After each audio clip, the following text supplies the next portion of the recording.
Hi guys, I look like garbage, but I want to talk about Nicki Minaj very quickly. I was posting a lot of predictions about her this summer, and all of them kind of boiled down to, long story short, her having either what is like a very pivotal, profound career sort of trajectory change, a positive way due to artist evolution, or a negative sort of pivotal downfall due to what I can assume is the association with the actions of her husband. Now, about like 6 weeks ago, I filmed a 10-minute video about these predictions, and it was indefinitely stuck under review because I talked about her husband. What you need to know is that Nicki Minaj's husband is a legal sex offender for raping a minor. Therefore, by talking about him, it literally cannot be posted on the Kids app. The reason I want to repost it now is because it's becoming relevant again, as her husband is threatening both Cardi B and her husband Offset. Post like another video on that, but I'm going to try to post the clips from this video that I'm referring to, as we're starting to see it all kind of come true. And Cardi B's chart is just as crazy. I posted some predictions about her as well. Okay, enjoy the clips. Also, I have a sale going on. Code SECRET at checkout. It'll get you 11% off any reading. Every time I come on this app, I blow the potential of my career.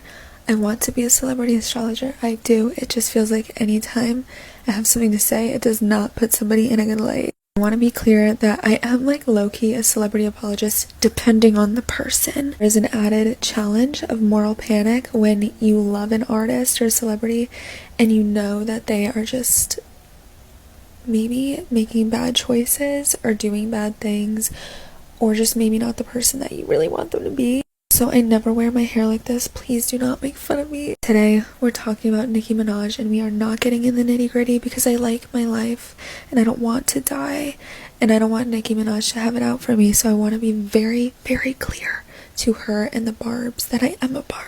I love Nicki Minaj. I remember spending, I think, $40, which to me was a lot of money at the time, on like a fake iced out Barbie necklace, and I think I wore it on the first day of 5th grade.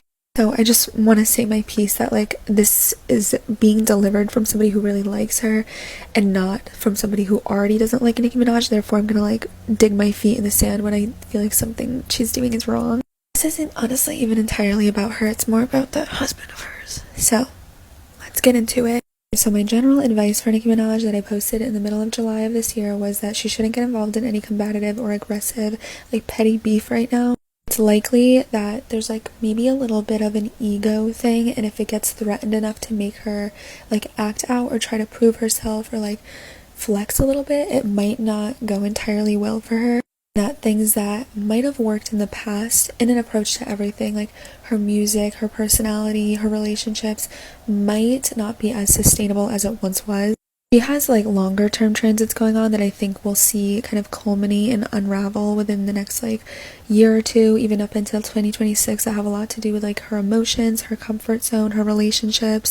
She has Saturn going through her first house, which is not an easy transit, and it's 3 years. And usually Saturn, because it's the planet of like discipline, responsibility, growing up, it can really drag you through the mud in order to teach you a lesson in terms of like standing up on your own 2 feet, growing up, and doing things like the right, hard, uncomfortable way rather than the easy way, the flexing way, the way that looks cool.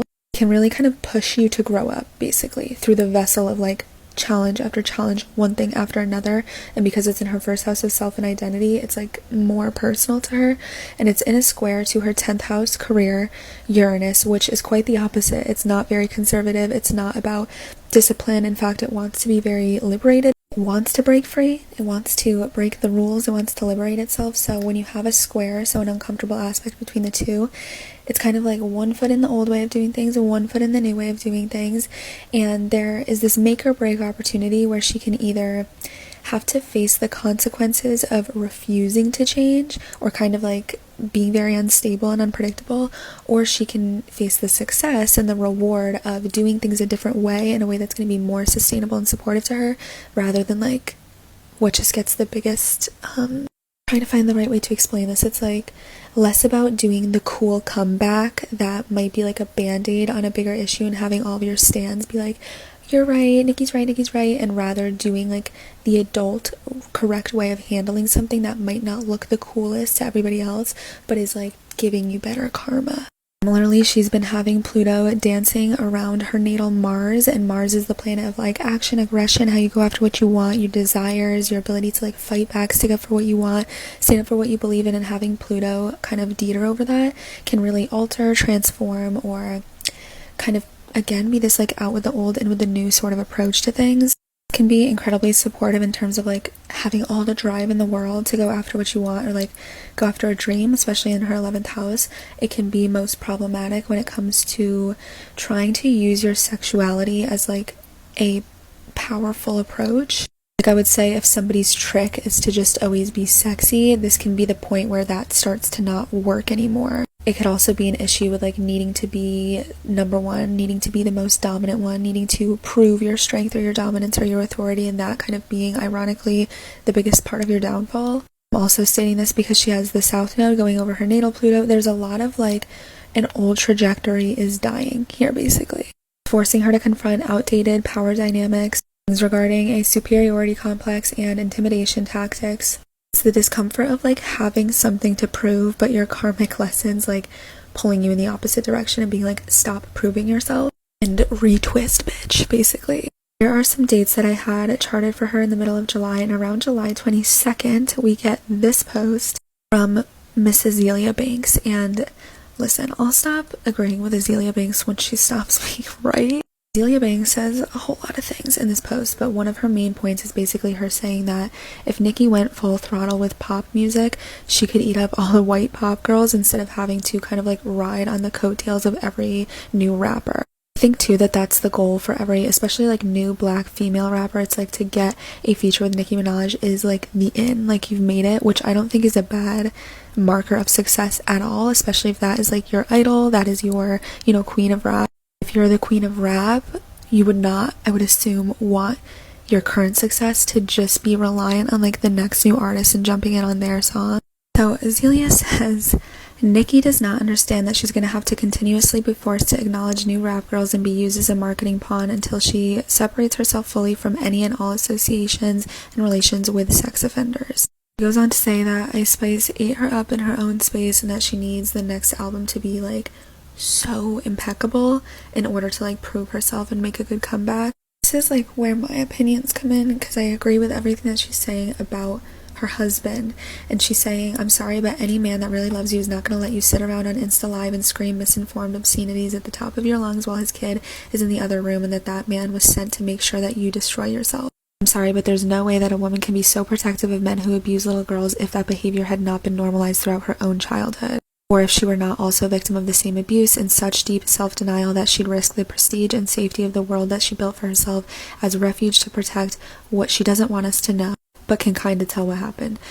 I'm not going to speak for Nicki Minaj's experiences on that if and when it did happen, but her husband, who she has a child with, Kenny Petty, he was convicted of first-degree rape at knife point and did plead guilty and is a registered offender. I believe this was in 1995, making him about 28 years old, and the girl was 16. Nicki Minaj loves her husband, and like it is not a new thing that people, you know, whether it be in the public eye or just her fans, have been like, what is wrong with you? Like, please leave that man. You can do so much better. You can do so much richer. Like, we don't get it. Why are you settling with this dude? And I personally, like, I've never had anything bad to say about Nicki Minaj until all of this happened, and as a fan, I'm confused, especially because this is what I hate. Like, every rap girl makes this music that empowers you and makes you be like, yeah, I'm not gonna settle. I don't need, you know, men like this, whatever. And I'm like, dude, this isn't even real, because they are just like getting played or they're with losers. She's been like, I could be with any rich guy, but he really loves me. Someone told her that she was giving up her career by being in a relationship with this guy, and she basically said that her career was nothing in comparison to his love. I completely agree with Azealia Banks. She's like, do a rehab stint, leave this man, be a single black pop star, have a more like higher value podcast. Biggest thing that I agree with is making up with Cardi B. I have a lot to say about that because those two girls have a lot more in common than they think they do, especially when it comes to their boyfriends. I have to rush my point here and finish up what I was saying, but basically I'm worried that there's going to be something in regards to the legal battle or something regarding her marriage or her husband, instead of leaving or, you know, growing and evolving and changing and moving on. I think that she might double down, and I hope that that's not the case for her, because there's also so much potential in regards to like a new sound, new music, new career, new trajectory, new Nicki. Don't want her to lose those opportunities at the hand of trauma and always siding with predatory men.